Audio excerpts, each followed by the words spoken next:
राजकारण, शेती, शिक्षण आणि गावगाडा सगळ्या बातम्यांचं एकच ठिकाण, बीड युवा मत. अण्णाभाऊ साठेंच्या सर्व पुराव्यांसहित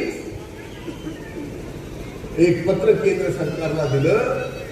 पुन्हा त्याला विधान परिषदेचा तो ठराव जोडला आणि पुन्हा ते पत्र पाठवलं की भारत रत्न हे अण्णाभाऊंना मिळालंच पाहिजे. हे आपलं नातं आहे. आज आपण पाहतोय की कशा पद्धतीचं राजकारण चालू आहे. अशा राजकारणामध्ये माझ्यासारख्या व्यक्तीलाही वाटतंय की खरंच आज ज्या पद्धतीचं राजकारण चाललंय, जाती पाती धर्माचं, अशा जाती पाती धर्माच्या इतक्या गलिच्छ पातळीला पोहोचलेल्या राजकारणात आपण राहावं का नाही. नंतर लक्षात येतं,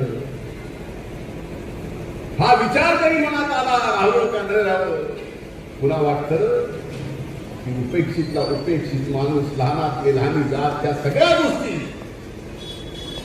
आपल्याला पुन्हा समुदाय एकत्र प्रस्थापित करायची. आज जरी जातीपातीमध्ये वाद निर्माण होत असले तर आपल्याकडं या महापुरुषांचे विचार आहे. छत्रपती शिवाजी महाराजांचं रयतेचं राज्याप्रमाणे जाती धर्माचं ते उदाहरण आहे. बाबासाहेबांनी दिलेली या देशाला संविधान ते उदाहरण आहे. अण्णाभाऊ साठेंनी दिलेलं साहित्य, त्यांचे विचार, त्यांची शाहिरी हेच सांगते. जात पात धर्माचं राजकारण नाही करायचं. उपाशातल्या उपाशी माणसाचं, उपेक्षितल्या उपेक्षित माणसाचं, वंचितच्या